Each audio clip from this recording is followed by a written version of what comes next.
Fala aí, galerinha, beleza? Estão preparados para mais uma aulinha de biologia? Então vamos comigo, vamos estudar, vamos arrebentar aqui hoje, ó. A nossa aula promete. Bola para aula, pessoal. Bom, galerinha, hoje a gente vai conhecer o grupo dos anelídeos invertebrados, dentro de zoologia, né, de invertebrados 2, o grupo dos anelídeos. Como o próprio nome já diz, o grupo dos anelídeos são aqueles animais que têm o seu corpo com anéis. Anéis pelo corpo é uma das características dos anelídeos. Bom, para a gente compreender um pouquinho melhor a anatomia, fisiologia, morfologia desse grupo, vem comigo aqui na tela que eu vou mostrar para vocês todas as peripécias do grupo dos anelídeos. Então vamos lá, pessoal. Bom, pessoal, bora lá conhecer um pouquinho o grupo dos anelídeos, em específico dentro dos invertebrados, certo? O grupo dos anelídeos, pessoal, ele é principalmente conhecido por causa das minhocas. Mas eles não são os únicos representantes desse grupo, tá? Eles são os mais famosinhos, tá? Mas não são os únicos representantes, certo? É, Dentro do grupo dos anelídeos nós temos aí as minhocas, as sanguessugas e os nereides. Esse último aí ele é pouquíssimo conhecido, apesar de ser o mais numeroso, ele é o menos conhecido. As minhocas aí são as grandes vedetes, as grandes conhecidas do grupo dos anelídeos. Esse nome anelídeo vem de anelos, que significa anel, e eidos quer dizer forma de, ou seja, corpo com forma de anel, ou com a presença de anéis. Esses indivíduos, dentro do grupo dos anelídeos, eles são viventes em água salgada e também em água doce, e os terrestres, eles são associados a solos úmidos. Lembrando, sempre, todo animal que tem a pele muito fina, ele precisa estar relacionado com um ambiente mais úmido para não morrer desidratado. Tá? Características gerais dos anelídeos. Eles possuem corpo com homologia seriada. O que é isso? As partezinhas elas vão se repetindo, se repetindo, se repetindo. Eles são celomados, eles têm a presença de celomas, eles são triblásticos, ectoderme, mesoderme, endoderme, e eles são protostômios. Do blastóporo primeiro forma a boca e depois forma o ânus. Corpo dividido em metâmeros, que são esses anéis que separam um metâmero de outro, tá? E anexo ao metâmero possuem cerdas. Essas cerdas elas têm a função, em alguns grupos, de ajudar a criar um certo atrito com o solo. Em outros, essas cerdas elas vão ser transformadas, elas vão sofrer uma modificação para se transformar em brânquias e auxiliar na respiração. Mas o mais legal dessa cerda é que a presença de muitas cerdas, poucas cerdas ou nenhuma cerdas divide os anelídeos nos seus três grupos que nós vamos ver aí à frente, tá? Como por exemplo aqui, ó, mostrado para vocês, o grupo dos poliquetas é o grupo com muitas cerdas. Poli quer dizer muito e queta quer dizer cerda. O grupo dos oligoqueta, oligo quer dizer pouco e queta novamente cerda, ou seja, são um grupo com poucas cerdas. E o grupo dos aquetas, o prefixo a quer dizer não, quer dizer que não tem nenhuma cerda. Tá? Características fisiológicas gerais dos anelídeos. Primeiro, como já foi falado, corpo cilíndrico dividido em segmentos e cada segmento desse a gente chama de metâmeros, que são separados por anéis. Tá? O sistema respiratório dos anelídeos, por ter pele fina, eles fazem respiração cutânea. Mas no grupo que é aquático, ele consegue também realizar uma respiração branquial a partir das cerdas modificadas que a gente vai ver mais para frente, tá? Sistema circulatório apresenta uma circulação fechada e eles também têm um pigmento para transporte que é muito semelhante à nossa hemoglobina, tá? Ela é uma hemoglobina exclusiva, tá, dos anelídeos, mas é semelhante à nossa, semelhante aos indivíduos do grupo dos cordados, tá? E essa substância ela tem a capacidade de fazer o transporte de gases, tá? Por dentro de vasos circulatórios. Sistema digestório completo, tá? Por sinal, é bem completo, né? Tem boca, faringe, esôfago, papo, moela, intestino e ânus. Cada uma dessas estruturas com uma função. E lá no intestino vai ter uma estrutura chamada de tiflossório. Olha que legal. Essa estrutura ela tem a função de aumentar a superfície de contato e aumentar a absorção de nutrientes. Funciona semelhante às microvelocidades nos vertebrados, tá? Que também tem a função de aumento de superfície de contato. Sistema nervoso formado por gânglios nervosos, e esses gânglios estão ligados a cordões nervosos espalhados por todo o corpo. Lembrando, o gânglio nervoso é um aglomerado de célula nervosa. Sistema excretor é feito por um par de tubos, que são chamados de nefrídeos, tá? E esses tubos ligam cada segmento um ao outro, e esse segmento à parte externa a partir de um poro. E aí faz-se a excreção. Sistema reprodutor acontece de forma sexuada e temos representantes que são hermafroditas, como é o caso das oligoquetas, que seriam as minhocas. Poliquetas e aquetas são seres dioicos, tá? Divisão do grupo, como eu já falei para vocês, então nós temos a divisão em poliqueta, oligoqueta e aqueta. Certo, pessoal? Aqui, para ficar um pouquinho mais claro como que funciona o sistema digestivo, então a gente tem aqui a entrada, que é a boca, depois a faringe, que é um órgão de passagem, esôfago também, papo é uma região de armazenamento, moela é uma digestão mecânica, depois todo esse caminho seria o intestino e lá no final o ânus. Esse intestino é dotado de uma tiflossole para poder ajudar no aumento de superfície de contato e auxílio na digestão de nutrientes. Especificamente para cada grupo, poliqueta, como eu disse, grupo dos nereis com muitas e muitas e muitas cerdas, grupo que é mais difundido no ambiente, ou seja, a gente vai encontrar um maior número de indivíduos, mas também são os menos conhecidos aí pelos humanos. Tá? Eles são tanto de vida livre, sendo predadores, ou então eles podem viver em tubos e estes são filtradores, tá? Uma parte das cerdas, como eu disse, elas são transformadas em brânquias para auxiliar no processo de respiração. Aqui tem um exemplo de um nerei, tá? Todas essas estruturas que parecem pelinhos aqui são as cerdas dele, as cerdas modificadas para brânquias, tá? Próximo grupo é o grupo dos oligoquetas, tá? O grupo das minhocas e dos minhocussus, aqui conhecidos no Brasil, tá?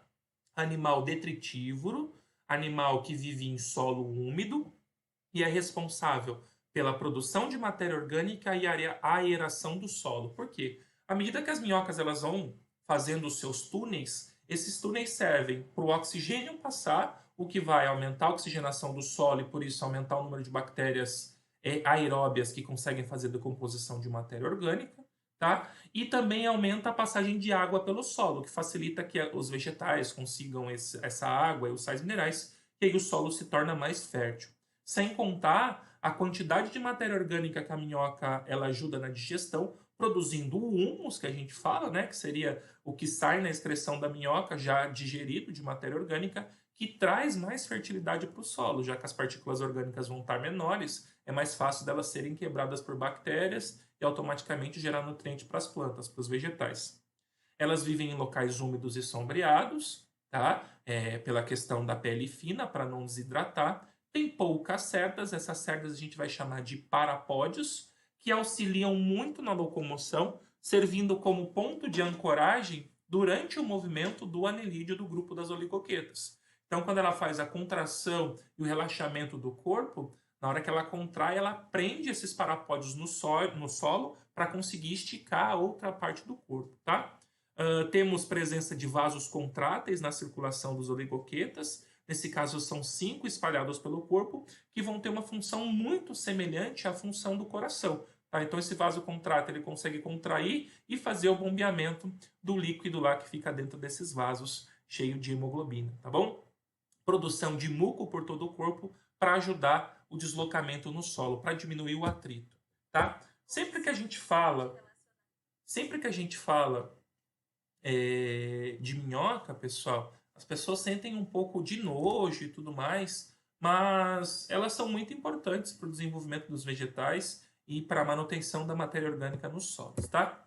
E o último grupo, o grupo dos aqueta, tá? Aqueles que não têm cerdas, representado pelas sanguessugas. A sanguessuga ela é uma ectoparasita, tá? Um animal hematófago, ou seja, que se alimenta de sangue. Ela vai viver em ambientes mais ligados à água doce, principalmente, tá? E no corpo tem ventosas que auxiliam na sua locomoção e na sua fixação na hora de se alimentar de sangue do seu ser que ela está parasitando, certo? Aqui tem uma anatomia geral de uma minhoca, então a gente tem de um lado a boca, depois o clitelo, os anéis, né? E por último o ânus. Esse clitelo aqui é uma região importante, porque é nele que você tem a abertura para a saída dos espermatozoides no momento de reprodução. Como a minhoca ela faz reprodução sexuada e ela é hermafrodita, ou seja, ela tem fecundação cruzada, os dois indivíduos vão receber gametas de ambos, então ela precisa ter aberturas e produções para os dois gametas. Aqui nesse desenho dá para a gente ver muito bem. Ó. Nessa minhoca de cá, eu tenho aqui aonde são produzidos os espermatozoides até a saída da abertura, canal, né, de saída do espermatozoide, e o mesmo é depositado na espermateca da outra minhoca. A mesma coisa acontece com essa minhoquinha aqui em cima. O espermatozoide dela sai e é depositada depositado, né, na espermateca da outra minhoquinha, tá? Continuando no processo de reprodução dela, as mesmas produzem muco nessa região do clitelo e pelo seu movimento esse muco vai andando, andando, andando, passa pela abertura feminina, recebe os óvulos nesse muco, tá? Passa pela abertura masculina, recebe os espermatozoides e a junção do óvulo e do espermatozoide acontece dentro desse muco, tá? Que vai ser o responsável por formar o casulo do anelídeo no final do processo reprodutivo. Aconteceu a fecundação, os óvulos são formados, né? Os ovos são formados e esses ficam dentro desse casulo no solo. Durante o desenvolvimento, esse casulo se rompe e as minhoquinhas saem ali para viver felizes e contentes. E assim nós acabamos o processo de reprodução dos anelídeos e a explicação geral dos mesmos. Certo, pessoal? Espero que vocês tenham entendido aí como que se dá o desenvolvimento dos anelídeos e quais são as suas principais características, certo? Bom, pessoal, espero que vocês tenham entendido tudo isso aí que foi falado. Mas para ter certeza que vocês realmente entenderam, vamos resolver um exercício comigo? Bora resolver um exercício, pessoal? Bom, galerinha, agora vamos responder o exercício sobre os anelídeos, para ver se você realmente entendeu tudo que foi falado na nossa aula. Exercício caiu na Unicamp em 2019 e diz o seguinte, ó. Nos quadrinhos a seguir, o personagem Garfield questiona a relevância ecológica do animal representado à direita. Tá? Então temos lá a conversa do Garfield. Ele diz assim, ó, você vive debaixo da terra e come porcarias? Aí o bichinho ali, a minhoca, né, diz assim, é isso aí. O que faz para conseguir comida? Aí a minhoca responde, cavo. Isso não é muito glamouroso. Isso não é muito glamouroso. Mas é assim que ganha a sujeira de cada dia. Tá mostrando, pessoal, a função detritívola dos anelídeos, no grupo das minhocas principalmente, tá? Porque eles pegam a matéria orgânica do solo, certo? Usam o material orgânico que está ali para produzir o seu alimento e depois liberam o que a gente chama de humus de minhoca, que seria esse material digerido particulado que facilita o aumento de nutrição do solo. O solo ele fica mais nutrido. Sem contar os vários túneis e galerias, e galerias que as minhocas conseguem fazer no solo, que facilitam a circulação do ar, desenvolvendo aí as bactérias decompositoras, e também facilitam a entrada de água no solo. Tudo isso só traz benefícios. Já dizia lá meu avô, solo que tem minhoca é solo bom, tá? Bom, assinale a alternativa que descreve corretamente aspectos zoológicos e ecológicos referentes a esse animal. Aí ele diz assim, ó, as minhocas são invertebrados do filo dos anelídeos. Opa, vamos lá. Possuem corpo celomado e segmentado, convertem detritos ingeridos em matéria orgânica e melhora o arejamento do solo. Vocês acham que essa alternativa está certa, pessoal? Vamos dar uma olhada nas outras? As cobras cegas são vertebrados do filo dos anelídeos. Bom, as cobras cegas, elas são sim vertebrados, ela pertence ao grupo dos anfíbios. Filo anelídeo, não. O filo deles é vertebrado, tá, pessoal? Então, letra B está errada. C. As cobras cegas são invertebrados. Opa, peraí. Cobra cega é anfíbio e anfíbio é vertebrado. Letra C também está errada. Letra D volta a falar de minhoca.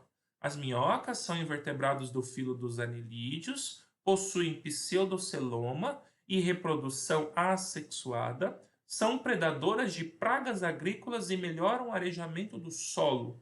Minhoca não é predadora de praga agrícola, pessoal. Minhoca, ela é detritívora, ela ingere matéria orgânica e transforma tudo isso em humus. Então, a principal diferença entre as duas alternativas, tirando esse ponto que eu acabei de discutir, é classificar os anelídeos como celomado e pseudocelomado. Que nesse caso, pessoal, os anelídeos eles são celomados, eles possuem o seu celoma, uma cavidade interna, desculpa, que separa os órgãos das paredes, certo? Então eles são celomados e por isso nós ficamos com a alternativa A.